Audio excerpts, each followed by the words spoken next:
ভিডিওটি ହେଉଛି ଏବେ ରିସେଣ୍ଟଲି ଯେଉଁ ଆମର କିଡ୍ରେ ଘଟଣା ଘଟିଛି ସୁଇସାଇଡ୍ ଘଟଣା ସେଇଠିର।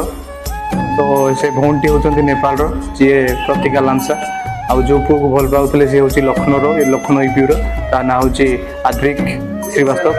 ଯିଏ ଦୁଇ ଜଣଙ୍କୁ ଭଲ ପାଉଥିଲେ, କିନ୍ତୁ କିଛି ମିସ୍ଅଣ୍ଡରଷ୍ଟାଣ୍ଡିଂ ଆଉ ସେ ପୁଅର ହାରାସମେଣ୍ଟ ସହି ନ ପାରିକି ଝିଅଟି 16 ତାରିଖ ଦିନ ରବିବାର ଦିନ ନିଜ କ୍ୟାମ୍ପସ୍ ଭିତରେ ରୁମ୍ରେ ରସି ଲଗେଇ ଆତ୍ମହତ୍ୟା କରିଦେଇଥିଲେ।